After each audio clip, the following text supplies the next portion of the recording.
والسلام على سید الانبیاء والمرسلین نبینا محمد صلی اللہ علیہ وسلم خاتم النبیین وعلى آلہ وازواجہ واصحابہ الطیبین الطاہرین ومن تبعہم بإحسان الی یوم الدین، اما بعد۔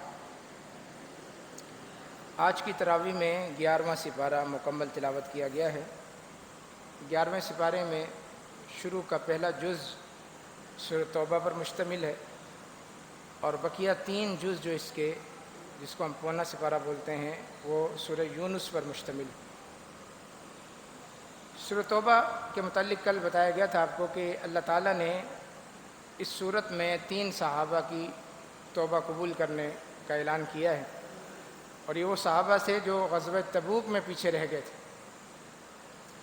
تو مختلف الفاظ کے ساتھ تابہ، یتوب، توبہ 15 دفعہ یہ لفظ اس پوری صورت میں استعمال کیا گیا۔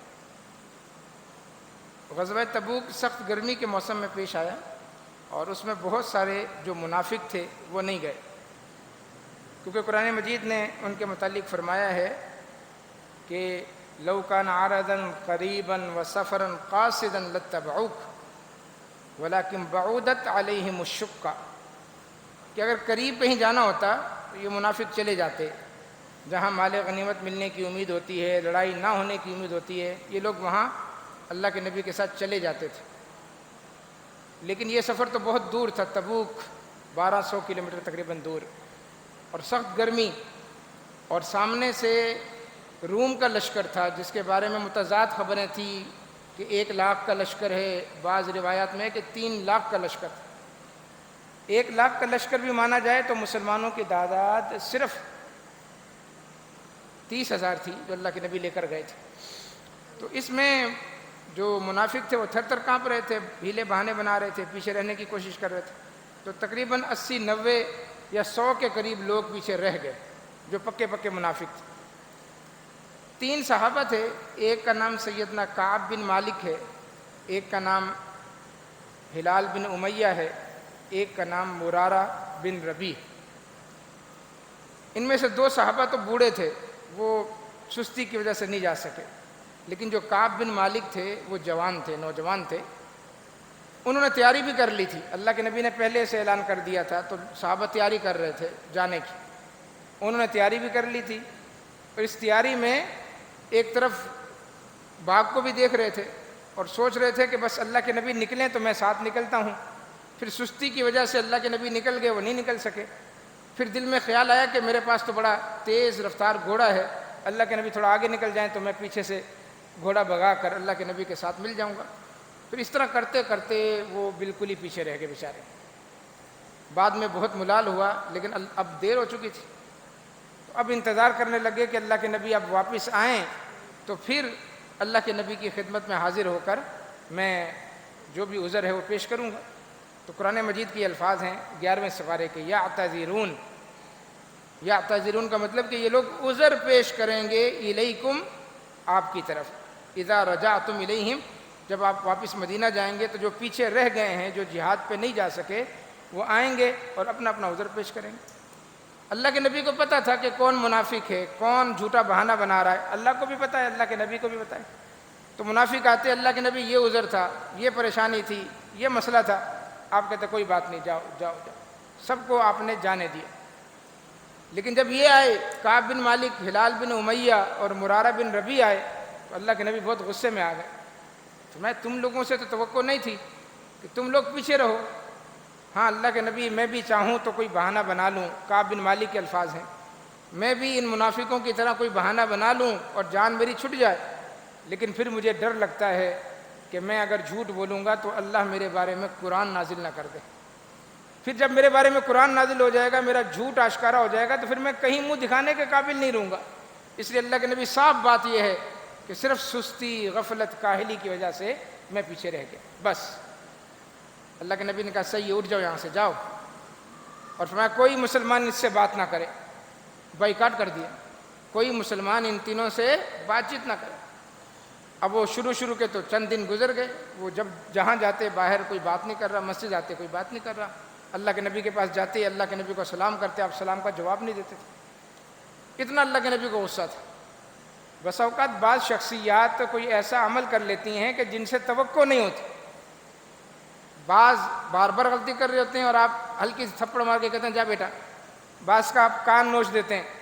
بعض کو ویسے ہی ایسے ہی کہہ دیتے ہیں کہ چلو نکلو یہاں سے، دوبارہ نہیں کرنا.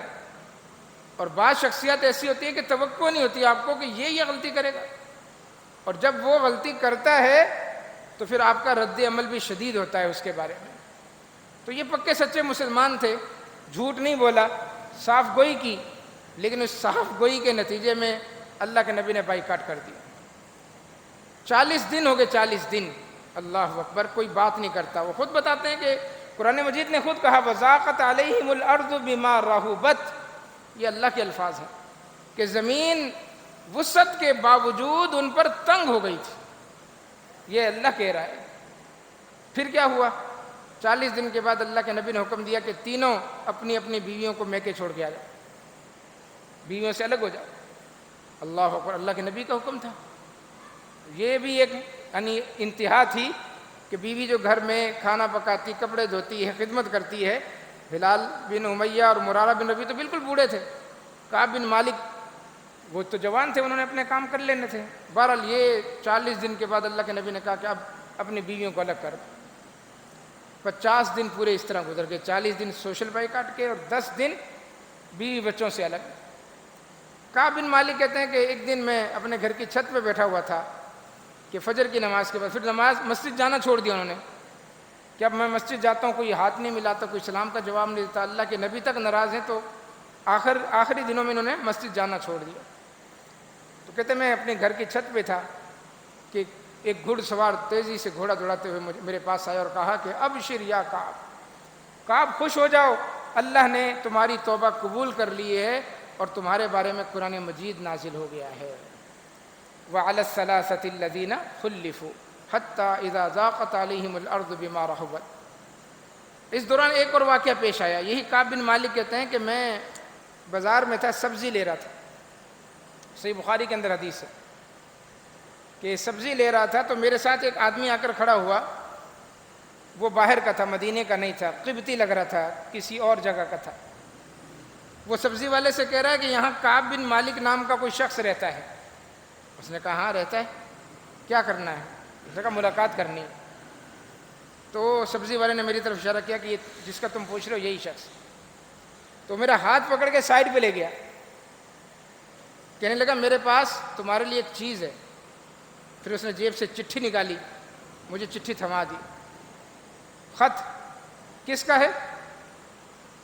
یہ غسان کے بادشاہ نے، غسان کا جو اس وقت کا بادشاہ تھا، سربراہ مملکت تھا، اس نے خط لکھا اور اس میں لکھا ہوا تھا کہ کعب مجھے پتہ چلا ہے کہ تمہارے نبی نے تمہارے ساتھ بڑی زیادتی کی، تم بڑے ذہین آدمی ہو اور تمہاری ذہانت کا انہوں نے فائدہ نہیں اٹھایا، تمہاری لیاقت کا انہوں نے فائدہ نہیں اٹھایا، تمہارے ساتھ بڑا ظلم کیا ہے. میں تمہیں پیشکش کرتا ہوں، اگر تم میرے پاس آ جاؤ تو اپنے تخت پر اپنے ساتھ تمہیں بٹھاؤں گا. کتنی زبردست پیشکش! تخت پر اپنے ساتھ بٹھاؤں گا، لیکن شرط یہ ہے کہ محمد کا دین مدینے میں چھوڑ کے آنا. محمد کا دین صلی اللہ علیہ وسلم مدینے میں چھوڑ کے آنا. کعب بن مالک کہتے ہیں خط پڑھتے ہی میرے پاؤں تلے سے جیسے زمین نکل گئی. کہتے میں نے آسمان کی طرف اپنی نگاہیں اٹھا کر کہا کہ اللہ، وہ پہلا امتحان کیا کم تھا کہ اس سے سخت تم مجھ سے امتحان لینا چاہتا ہے. کہتے ہیں کہ اس کسان کا، اس قبطی کا، وہ کسان تھا، اس کا میں نے ہاتھ پکڑا اور کہا میرے ساتھ چلو. چلتے چلتے بازار میں ایک تندور کی دکان پر ہم آ کر رکے. نان بھائی روٹیاں لگا رہا تھا، یہ اللہ کے نبی کے زمانے کی بات. تندور اس نے جلایا ہوا تھا، میں نے اس کے سامنے اس کا خط اس تندور میں جلا دیا اور کہا کہ اپنے بادشاہ کو جا کے بتا دینا یہ میرا جواب ہے. اللہ اکبر! کتنا ایمان ہے. ہم مسلمان تو ذرا سی لالچ پر پھسل جاتے ہیں، ذرا سا کوئی روپیہ پیسہ کا دکھائے اپنا ایمان دین سب کچھ بیچ دیتے ہیں. اور وہاں کوئی چھوٹی موٹی پیشکش نہیں ہے، تخت نشین ہونے کی پیشگوئی ہے. گویا کہ وہ بتانا یہ چاہ رہا ہے کہ تم آ جاؤ میرے ساتھ تخت پر بیٹھو، میرے بعد تم ہی بادشاہ بنو گے. اس سے آپ اندازہ لگا لیں کہ یہ صحابی کتنے ذہین ہوں گے. کعب بن مالک رضی اللہ تعالیٰ. چنانچہ جب توبہ کی یہ بات سنی انہوں نے وہاں سے بھاگے، وہ پہلے تو گھر میں گئے، جو ہاتھ میں آئی چیز اٹھائی اور وہ خوشخبری جو لایا تھا نا اس کو دے دی۔ یہ بھی ایک انداز ہوتا ہے کہ آپ کو کوئی خوشخبری دینے آیا ہو اور آپ اس کو پانی تک نہ پوچھیں، آپ اس کو چائے نہ پوچھیں، جو چیز کہتے ہیں میرے ہاتھ میں آئی گھر سے، میں نے وہ پکڑی لا کر اس کو دی، اور اس کے بعد سرپٹ دوڑتا ہوا مسجد نبوی میں پہنچا۔ اللہ کے نبی صحابہ میں بیٹھے ہوئے تھے، آپ نے کہا آؤ کعب آؤ۔ سب سے پہلے سیدنا اسید بن حضیر رضی اللہ عنہ وہ اٹھ کر مجھ سے بغل گیر ہوئے، پھر سارے صحابہ نے اٹھ کر انہوں نے مجھ سے گلے ملے اور خوشخبری سنائی کہ اللہ تعالیٰ نے تمہاری توبہ قبول کر لی ہے اور قیامت تک کے لیے تمہیں قرآن مجید میں محفوظ کر دیا۔ وعلی الثلاثۃ الذین خلفوا۔ اچھا، یہاں پر ایک بات اور بھی ہے، اللہ تبارک و تعالیٰ نے جہاں منافقین کا تذکرہ کیا ہے تو وہاں اہل ایمان کا، صحابہ کے یہ مثالی کردار بھی پیش کر دیا کہ یہ کردار اللہ کو چاہیے، ایسا ایمان اللہ کو چاہیے، ایسا عمل اللہ کو چاہیے۔ وہیں پر اللہ تعالیٰ نے جو بستی تھی قبا، جہاں اللہ کے نبی پہلے آ کر قیام پذیر ہوئے تھے اور 13-14 دن وہاں پر رکے تھے، وہاں مسجد قبا کی تعمیر کی تھی اور اس کے بعد پھر مدینہ آئے تھے، تو اس بستی کے متعلق اللہ تعالیٰ نے، اس مسجد قبا کے متعلق اللہ نے کہا لَمَسْجِدٌ أُسِّسَ عَلَى التَّقْوَىٰ مِنْ أَوَّلِ يَوْمٍ أَحَقُّ أَن تَقُومَ فِيهِ۔ منافقین نے مسجد مدینہ کے کونے میں، قبا اس طرف ہے اور ادھر کونے میں جبل احد کی طرف ایک چھوٹی سی مسجد بنا لی، از خود ہی ایک مسجد بنا لی، باقاعدہ مسجد بنا لی، اور پھر اللہ کے نبی سے آ کر کہا کہ اللہ کے نبی، ہم چونکہ وہاں سے لوگ آتے ہیں دور، بیچ میں برساتی نالا بھی پڑتا ہے، تو وہاں ہم نے ایک مسجد بنا لی ہے، آپ آئیں اور مسجد میں آ کر مسجد کا افتتاح کریں، آپ نماز پڑھیں گے تو مسجد کا افتتاح ہو جائے گا۔ اللہ اکبر۔ اللہ تبارک و تعالیٰ نے اس مسجد کو مسجد زرار کا نام دے دیا۔ اللہ نیتوں کو جانتا ہے نا کہ یہ کام کس مقصد کے لیے انسان کر رہا ہے، تو اس مسجد کو اللہ تبارک و تعالیٰ نے زرار کا نام دے دیا اور کہا کہ لا تقم فیہ ابدا، آپ نے کبھی بھی اس مسجد میں جا کر نماز نہیں پڑھنی، کھڑے نہیں ہونا۔ لمسجد اسس علی التقویٰ من اول یوم احق ان تقوم فیہ، جس مسجد کی بنیاد پہلے دن سے تقویٰ پر رکھی گئی ہے، مسجد قبا، آپ وہاں جائیں۔ فیہ رجال، اس بستی کے اندر، قبا کے اندر ایسے لوگ رہتے ہیں، یحبون ان یتطہروا، جو پاک صاف رہنے کو پسند کرتے ہیں، واللہ یحب المطہرین، اور اللہ بھی پاک صاف رہنے والوں سے محبت کرتا ہے۔ اللہ اکبر۔ ہمارا دین دین نظافت ہے، دین نظافت ہے۔ الطہور شطر الایمان، ایمان کو 2 حصوں میں تقسیم کر دیا جائے تو آدھا ایمان صفائی ہے، آدھا ایمان طہارت، پاکیزگی۔ اللہ کے نبی نے استنجا کرنے کا طریقہ بیان فرمایا، ڈھیلے سے کرنا ہے تو کیسے کرنا ہے، پانی سے کرنا ہے تو کیسے کرنا ہے، اتنا پاک اور صاف ہمارا دین۔ لیکن آپ دیکھیں اکثر ہمارے نوجوان، آپ دعوت دیں کسی کو نماز کے لیے، وہ آگے سے یہی جواب دے گا، کیا کہے گا وہ؟ کپڑے پاک نہیں ہیں، کپڑے پاک نہیں ہیں، اس لیے کو پیشاب کرتے ہوئے جہاں چاہتے ہیں بیٹھ جاتے ہیں، استنجا نہیں کرتے، پیشاب کے چھینٹوں سے نہیں بچتے، اور بعض تو ان پر غسل فرض ہو چکا ہوتا ہے، 2-2 3-3 دن تک نہاتے نہیں ہیں۔ یہ دین ہمارا دین نظافت ہے، صفائی ستھرائی، صفائی ستھرائی۔ اللہ کے نبی جب قبا گئے، آپ ہر ہفتے کے دن، ہفتے کا یوم السبت جو ہوتا تھا، ہفتے کے دن صبح صبح آپ مسجد نبوی سے نکلتے تھے پیدل سیدھا قبا کی طرف، قبا جا کر 2 رکعت نماز پڑھتے تھے، وہاں لوگوں سے ملتے تھے اور پھر واپس ظہر کی نماز میں مسجد نبوی آ جاتے تھے۔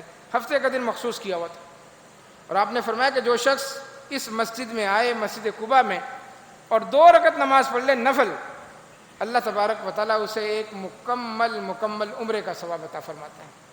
یہ اس بستی کی، اس قبا کی اللہ تبارک و تعالیٰ تعریف فرما رہا ہے، یہ مقام اللہ نے اس کو دیا۔ تو اللہ کے نبی جب ہفتے کے دن گئے، آپ نے کہا بھائی اللہ تعالیٰ نے قرآن مجید میں تمہاری تعریف کی، اللہ نے قرآن مجید میں تمہاری بستی کی تعریف کی، بستی میں رہنے والے لوگوں کی تعریف کی، تمہاری طہارت کی تعریف کی، اتنا پاکیزہ عمل، مجھے بتاؤ تم کیا کرتے ہو طہارت کے لیے؟ انہوں نے کہا اللہ کے نبی، ہم جب استنجا کرتے ہیں تو پہلے مٹی کے ڈھیلے استعمال کرتے ہیں اور اس کے بعد پھر پانی استعمال کرتے ہیں، یعنی کسی طور پر بھی ہم اپنے آپ پر نجاست برداشت ہی نہیں کرتے، خوب اچھی طرح طہارت کرتے۔ اللہ کے نبی نے فرمایا کہ یہی وجہ ہے۔ اب اس کا یہ مطلب نہیں ہے کہ انسان استنجے پہ استنجا کرتا چلا جائے، یہ نہیں، ایک دفعہ استنجا کر لیا اٹھ جائے بس۔ بعض لوگوں کو آپ نے دیکھا ہوگا کہ کافی دیر تک وہ مٹی کا ڈھیلا یا کاغذ کا ٹکڑا پکڑے وہ رگڑتے رہتے ہیں، کھڑے ہیں چل پھر بھی رہے ہیں ساتھ، ہاتھ میں ہزار بند پکڑا ہوا. عجیب تماشا ہوتا ہے مسجدوں میں، اکثر مسجدوں میں آپ کو نظر آئے گا. اب میں کسی مسجد کا نام لینا نہیں چاہتا. اور ان کے استنجا خانے میں مٹی کے ڈھیلے بھی آپ کو نظر آئیں گے، گدے کے ٹکڑے بھی نظر آئیں گے. یہ کیا ہے؟ پانی تو سب سے بہترین چیز ہے، پانی کا کوئی نعم البدل نہیں ہے. مٹی کا نعم البدل پانی ہے، مٹی کا نعم البدل پانی ہے، لیکن پانی کا نعم البدل کوئی چیز نہیں ہے. پانی مل گیا ختم ہوگی بات. اب پانی سے استنجا بھی کیا ہے، ٹیشو بھی استعمال کر رہے ہیں، ڈھیلے بھی استعمال کر رہے ہیں. وہ بھائی ایسا نہیں کرنا. اور پھر آج کے جو واش روم بنے ہوئے ہیں، ٹائلیں لگی ہوئی اس میں، اور نالیوں کے اندر یہ کچرا ڈال کے وہ نالیاں بند کرتے ہیں، پھر مسجد والوں کے لیے عذاب. ایسا نہیں. اللہ کے نبی صلی اللہ علیہ وسلم نے اپنی ایک حدیث کے اندر یہ چیز ارشاد فرمائی ہے کہ قیامت کے قریب لوگوں کے استنجے لمبے ہو جائیں گے. اور یہ ہم نے آنکھوں سے ہم دیکھ رہے ہیں. استنجا ہے کہ ختم ہونے کا نام نہیں لے رہا. اس طرح بعض لوگوں کو بیماری وسوسہ ہوتا ہے وضو کا، وضو میں بیٹھے ہیں تو پانی بہائے جا رہے ہیں، اٹھ نہیں رہے، اور پھر اٹھ کے تھوڑی دیر چلتے ہیں دوبارہ چلے جاتے ہیں. یہ شیطان ہے. خنزب اس کا نام بتایا اللہ کے نبی صلی اللہ علیہ وسلم نے، کہ جو وسوسے ڈالتا ہے آ کر نماز کے اندر بھی اور وضو کے اندر بھی. تمہارا وضو نہیں ہوا، تمہاری ریح خارج ہوگی، تمہارا وضو ٹوٹ گیا. انسان پریشان ہو جاتا ہے کہ پتہ نہیں کتنی نماز پڑھی تھی، کتنی رکعت پڑھی تھی. وسوسوں کو دفع کر کے انسان یقین پر بنیاد رکھے اور کھڑا ہو جائے کہ میرا استنجا بھی ہو گیا اور میرا وضو بھی ہو گیا. ورنہ یہ وسوسے اگر انسان پالنا شروع کر دے اور وسوسوں کو جگہ دینا شروع کر دے تو پھر اس کو دنیا کی ہر چیز گندی نظر آتی. گھر میں جائے گا تو خوب جھاڑے گا. کس صوفے پر بیٹھنا ہے تو دیکھے گا اس صوفے پر بچہ تو نہیں بیٹھا تھا، بچے نے پیشاب کر دیا. کہیں بیٹھنا گوارا نہیں کرتے. وہ کسی کرسی پر نہیں بیٹھتے، کسی صوفے پر نہیں بیٹھتے. ان کو گھر میں ہر جگہ گندگی نظر آتی ہے. بیوی بچوں کو ڈانٹتے ہیں، ہر وقت ان کو چاہیے صفائی. پھر وہ نفسیاتی مریض بن جاتے ہیں. تو وسوسہ دور کرنے کا جو بہترین طریقہ ہے وہ اعوذ باللہ من الشیطان الرجیم. بس نماز میں آئے تو نماز میں پڑھ کے تھتکار دیں دائیں طرف، بائیں طرف تھوڑا سا تھتکار دیں، تھو کر دیں، شیطان خود ہی دفع ہو جائے گا. تو اللہ کے نبی صلی اللہ علیہ وسلم سے یہ بات پوچھی تو انہوں نے کہا کہ ہم نے یہ اہتمام کیا ہے. فرمایا یہی بات ہے، اللہ تعالیٰ قرآن مجید میں تمہاری تعریف کر رہا ہے. اسی سورۃ توبہ کی جو آخری آیت ہے وہ قابل غور ہیں، اور اس میں اللہ تعالیٰ نے ہمارے پیارے نبی جناب محمد صلی اللہ علیہ وسلم کی تعریف فرمائی. فرمایا لقد جاءکم رسول من انفسکم، لوگوں تمہارے پاس جو رسول آیا ہے اس کا تعلق تمہارے ساتھ ہی ہے، تم ہی میں سے. کوئی باہر سے نہیں آیا. جو زبان تم بولتے وہی زبان بولتا ہے، جو تم کھاتے ہو وہی کھاتا ہے، جہاں تم رہ رہے ہو وہیں رہتا ہے. من انفسکم. اب اس رسول کا منصب کیا ہے کہ عزیز علیہ ما عنتم، تمہارے مشقت میں پڑنا اس کو بڑا گراں گزرتا، تمہیں مشقت میں نہیں دیکھ سکتا. اس لیے اللہ کے نبی صلی اللہ علیہ وسلم نے جتنے بھی احکامات دیے وہ ہماری بساط کے مطابق، طاقت کے مطابق. بعض چیزیں اللہ کے نبی کو بڑی پسند تھی. اللہ کے نبی نے وہاں پر یہ بات ارشاد فرمائی، جیسے مسواک اللہ کے نبی کو بہت پسند تھی، بہت پسند. گھر میں داخل ہوتے مسواک، مسجد جب جا رہے ہیں تو مسواک، رات کو اٹھتے تو مسواک، روزے میں بھی مسواک. اللہ کے نبی نے فرمایا لولا نشق علی امتی لامرتهم بالسواک مع کل وضوء، اگر مجھے امت کے مشقت میں پڑنے کا ڈر نہ ہوتا تو میں مسواک کو وضو کا جز قرار دے دیتا. جس طرح کلی کرنا، ناک میں پانی ڈالنا، ہاتھ منہ دھونا، یہ وضو کے آزاد ہونا، یہ جز ہیں. اگر کوئی ایک جز خشک رہ گیا یا آپ نے چھوڑ دیا تو آپ کا وضو نہیں ہوگا. مسواک کو جز بنا دیتا کہ بغیر مسواک کیے وضو نہیں ہوگا. لیکن فرمایا کہ پھر میں نے دیکھا کہ لوگ مشقت میں پڑ جائیں گے، شہری بابو کہاں جائیں گے مسواک لینے؟ وہ تو اللہ کا شکر ہے آ جاتے مسواک بیچنے والے. لیکن ہمارے پاس تو نہ درخت ہیں، پیلو تو ختم ہی ہو گئے. درخت تو ویسے کاٹ دیے سارے ہی. شہر کو پورا کنکریٹ کا جو ہے وہ جنگل بنا دیا ہے. گرمی اپنے عروج پر ہے، درخت کوئی اگاتا نہیں. تو فرمایا کہ مسواک ڈھونڈنا مشکل ہو جاتا ہے شہری لوگوں کے لیے. اور پھر مسواک جیب میں رکھنا، صحابہ تو یہاں کان پہ لگاتے تھے، جس طرح قلم لگائے جاتے ہیں، اپنے کان پہ ہر وقت مسواک رکھتے تھے یا جیب میں رکھتے تھے. لیکن فرمایا امت مشقت میں پڑ جائے گی، اس لیے میں یہ چیز امت پر فرض قرار نہیں دے رہا. لیکن بہرحال مسواک کرنی چاہیے. عشاء کی نماز اللہ کے نبی کو لیٹ پڑھنا پسند تھا، لیٹ. یہ ٹائمنگ جس طرح ہماری یہاں مقرر ہے، چونکہ ہمارے پاس گھڑیاں ہیں نا، وہاں گھڑیاں نہیں تھی. اللہ کے نبی صلی اللہ علیہ وسلم کا دل کرتا تھا جب آپ چاہتے تھے آتے تھے، نماز اس ٹائم ہوتی تھی. تو ایک دفعہ سیدنا بلال نے اذان دی، صحابہ نے سنتیں پڑھ لی، اب بیٹھ گئے انتظار کے لیے. انتظار انتظار انتظار. سیدنا بلال جاتے، الصلاۃ یا رسول اللہ، اللہ کے نبی نماز کا ٹائم ہو گیا ہے. اللہ کے نبی کوئی جواب نہ دیتے، پھر آ جاتے. لوگ دیکھتے کہ اللہ کے نبی نے، حتیٰ کہ صحابہ کہتے ہیں کہ ہم صفوں پر بیٹھے بیٹھے یوں سو گئے، ہماری یہ ایڑیاں ہمارے سینوں کے ساتھ لگنے لگ گئی، یعنی اس قدر جو ہے وہ نیند آنے لگ گئی کہ بیٹھے بیٹھے سارے سو. بچے بھی سو گئے، جو عورتیں نماز پڑھنے آئی وہ بھی سو. حتیٰ کہ آدھی رات کا وقت ہو گیا، آدھی رات، یوں سمجھے کہ 12 بج گئے. 12 بج گئے. پھر اللہ کے نبی صلی اللہ علیہ وسلم گھر سے باہر تشریف لائے اور آپ نے نماز پڑھائی، نماز عشاء. اور آپ صلی اللہ علیہ وسلم نے فرمایا کہ اس وقت روئے زمین پر تمہارے علاوہ یہ نماز کوئی بھی نہیں پڑھ رہا. یہ عشاء کی نماز جو اس وقت اللہ کے نبی نے پڑھی، کوئی نہیں پڑھ رہا. وَلَوْلَا نَشُكَّ عَلَىٰ أُمَّتِي، اگر مجھے اپنی امت کے مشقت میں پڑھنے کا ڈر نہ ہوتا اس نماز کو میں اس وقت فرض قرار دیتا، آدھی رات. بتائیں کہ اگر 12 بجے فرض ہوتی، آدھی رات گزرنے کے بعد کوئی اٹھ کے آتا؟ لوگ کام کاج سے آ کے سو جاتے، وہ سوتے میں جیسے فجر گزر جاتی ہے ہماری، ویسے ہماری عشاء نکل جاتی. تو بہت ساری باتوں میں اللہ کے نبی نے یہ بات ارشاد فرمائی، اور اللہ یہی تعریف کر رہا آپ کی کہ عزیز علیہ ما عنتم، تمہیں مشقت میں ڈالنا نبی کو پسند ہی نہیں ہے. جتنے بھی احکام دیے ہیں آسان سہل. حریص علیکم، حریص علیکم، اور وہ بڑا حریص ہے، بڑا شدید خواہش مند ہے کہ سارے مسلمان ہو جائیں، سارے جنت میں چلے جائیں، میرا ایک امتی بھی جہنم میں نہ جائے. حریص علیکم. قرآن مجید نے کہا کہ اللہ کے نبی صلی اللہ علیہ وسلم بڑے حریص ہیں، اور آپ نے کہا کہ انی لآخذ بحجزکم عن النار، میں تمہیں پکڑ پکڑ کر جہنم سے بچانے کی کوشش کر رہا ہوں. یعنی تم آگے بھاگ رہے ہو اور میں پیچھے سے تمہاری قمیضیں پکڑ رہا ہوں، پکڑ پکڑ کر تمہیں جہنم میں گرنے سے روک رہا ہوں. وانتم تقحمون فیہا، لیکن تم پھر بھی اس میں گرے جا رہے ہو. اللہ کے نبی کس لیے آئے؟ ہمیں جہنم سے بچانے کے لیے، اللہ کے عذاب سے بچانے کے لیے آئے، جنت میں لے جانے کے لیے آئے، اللہ کی رحمت میں شامل کرنے کے لیے آئے. اللہ کے نبی تو اس لیے آئے. لیکن آج ہم صرف اس رحمت للعالمین کا نام تو لیتے ہیں، لیکن کام سارے ہمارے جہنم میں جانے کی طرف والے ہیں.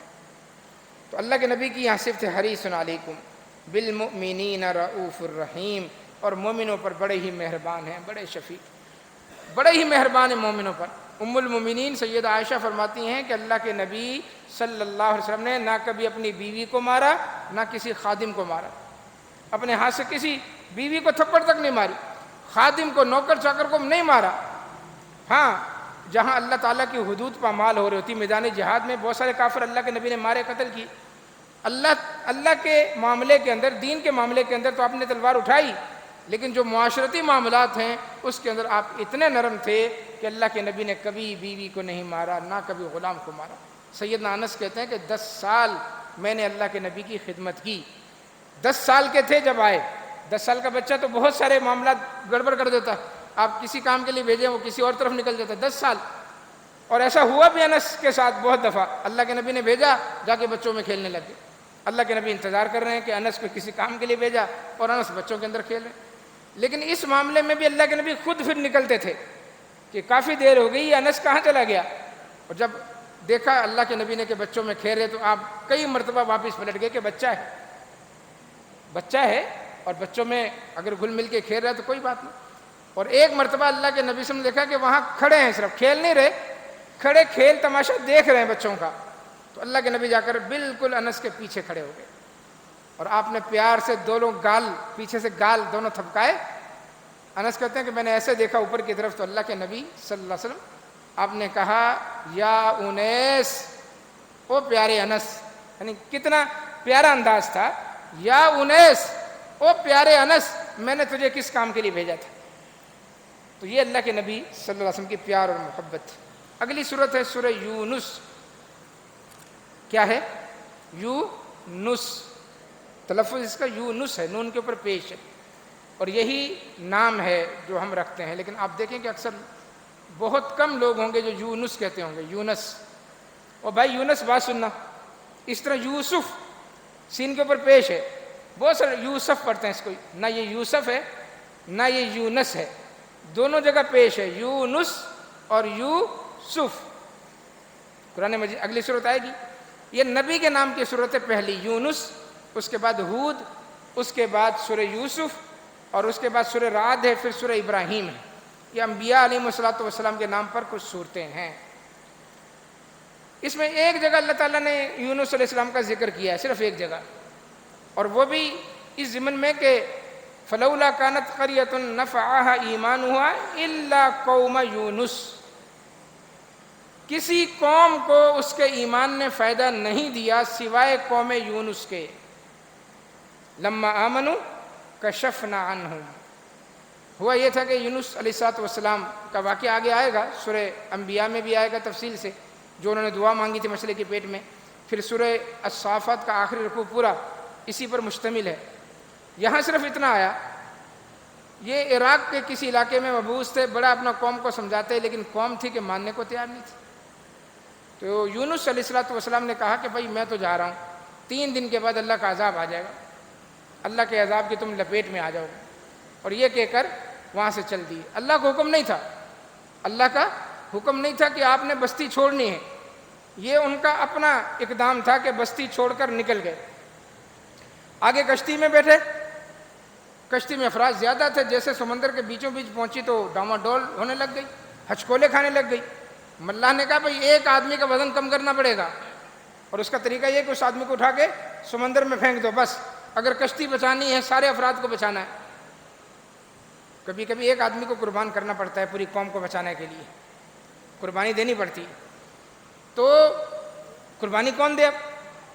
اب کوئی خود تو قربانی نہیں دے گا، اس کا نام لیا بھائی تم، بھائی میں کیوں، موت کے منہ میں کون جائے گا، یعنی یہ تو یقینی موت ہے، سمندر میں اٹھا کر پھینک دینا یقینی موت۔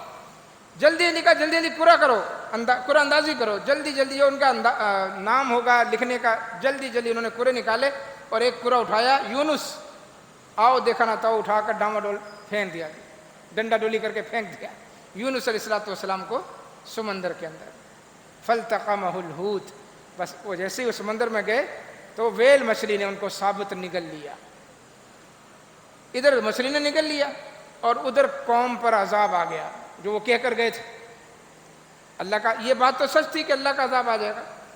اب قوم نے جب دیکھا کہ اللہ کا عذاب آ رہا ہے، جیسے قوم ہود پر بادل آئے تھے، قوم سمود کو چنگاڑ کے ذریعے اللہ نے تباہ کیا تھا، ایسا کوئی عذاب دیکھ لیا، شاید بادل آ رہے تھے، ان کو پتہ تھا کہ اس سے پہلے قومیں اللہ کے عذاب سے ایسے تباہ ہوئی ہیں، تو عذاب کو آتا ہوا دیکھ کر ساری قوم اللہ کے سامنے جھک گئی، گر گرانے لگی، اجتماعی معافی۔ تو اللہ نے اسی کا تذکرہ کیا ہے یہاں پر کہ فلولا کانت قریۃ آمنت فنفعها ایمانها، ایسا کبھی نہیں ہوا کہ کسی بستی کو اس کے ایمان نے نفع دیا ہو الا قوم یونس، سوائے یونس علیہ السلام کی قوم کی، وہ ایمان لے آئے، گر گرانے لگ گئے، اللہ سے توبہ استغفار کی، اللہ نے آیا ہوا عذاب ان کے سروں پر سے ٹال دیا۔ یہ ہے استغفار کی برکت، یہ استغفار کی برکت۔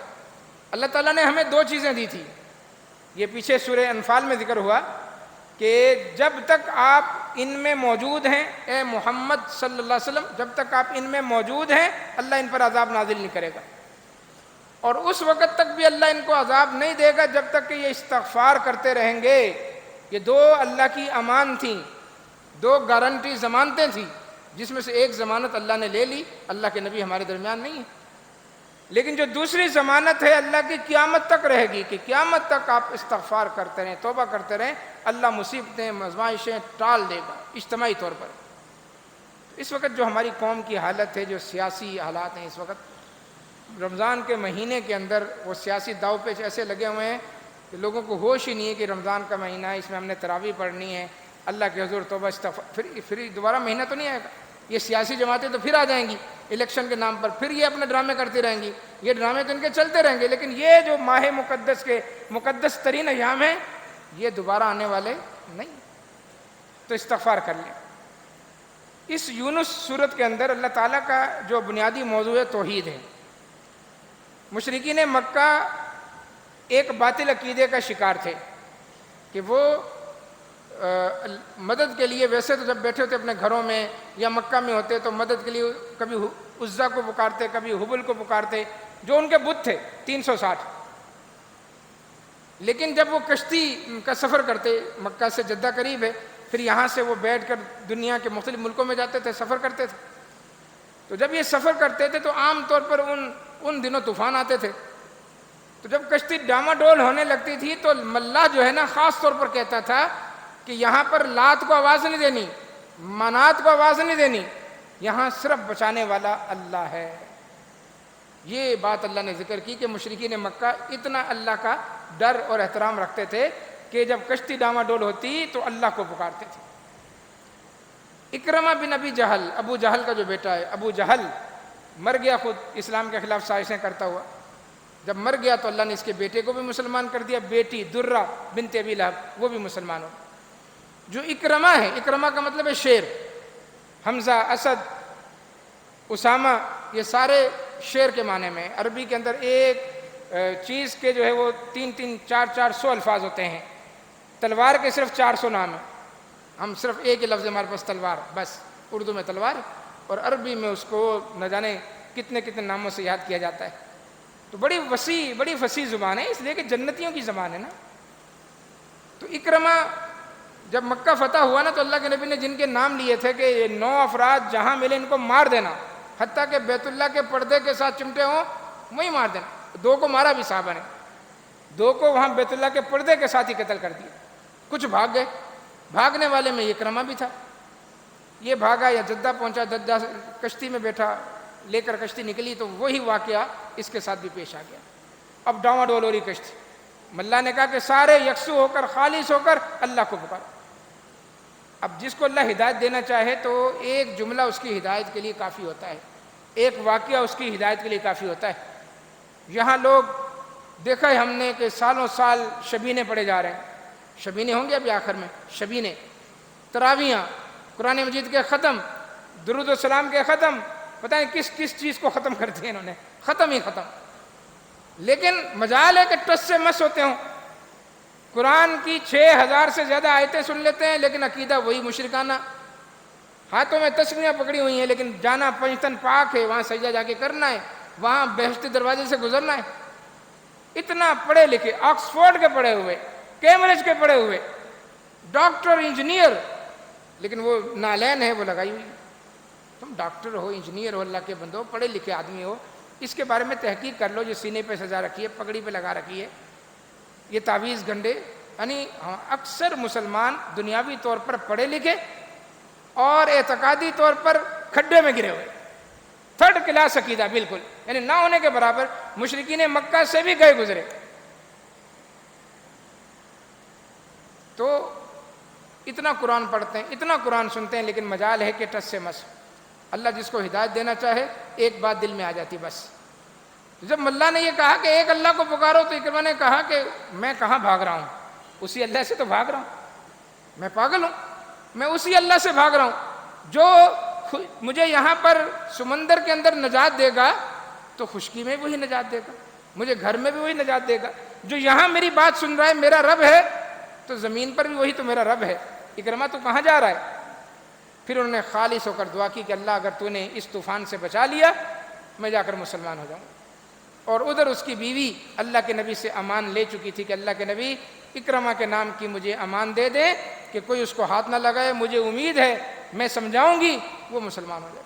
چنانچہ یہ جب جدہ پہنچی ہے وہاں پر ساحل سمندر، یہ لوگ واپس پہنچ گئے اور کہا کہ چلو اللہ کے نبی سے امان ہے، تو یہ واپس آئے اکرمہ اور مسلمان ہو گئے، اکرمہ بن ابی جہل۔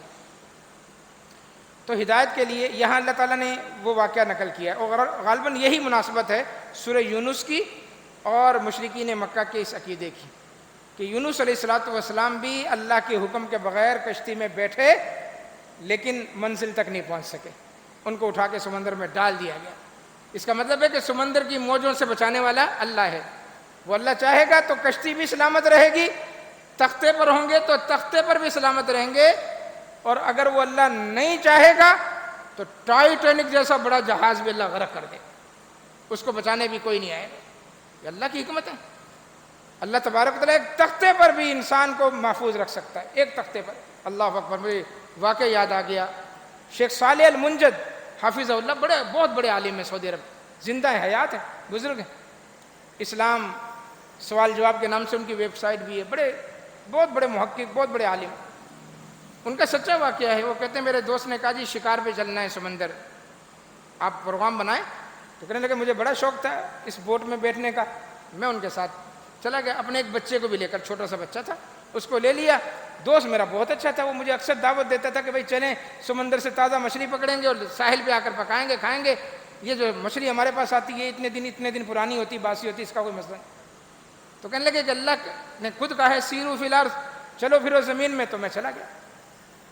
اب وہ جب کہنے لگے کہ اندر سمندر کے بیچوں بیچ پہنچے تو وہاں جا کر بوٹ خراب ہو گئی، بلکہ الٹ گئی۔ اب وہ جیکٹ تو انہوں نے پہن رکھی تھی جو انسان کو ڈوبنے سے بچاتی ہے، لیکن وہ بوٹ تو خراب ہو گئی بلکہ ڈوب گئی، اور پھر اس کے بعد سمندر کی لہروں نے اس کو الگ کر دیا، وہ جو ان کا دوست تھا وہ الگ ہو گئے۔ اپنے بچے کو انہوں نے اپنی پیٹھ پہ سوار کرا کے کسی طرح تیرنے کی کوشش کی، فرماتے ہیں کہ پورا دن گزر گیا، رات بھی گزر گئی اسی میں، سمندر میں ہی، اور کوشش کر رہے ہیں کہ اس لیے کہ وہاں سے کچھ نظر نہیں آ رہا، جب آپ اندر جائیں گے تو باہر پتہ نہیں چلے گا آپ کو کہ ساحل کس طرف ہے، کس طرف جانا ہے، کہاں مشرق کہاں مغرب۔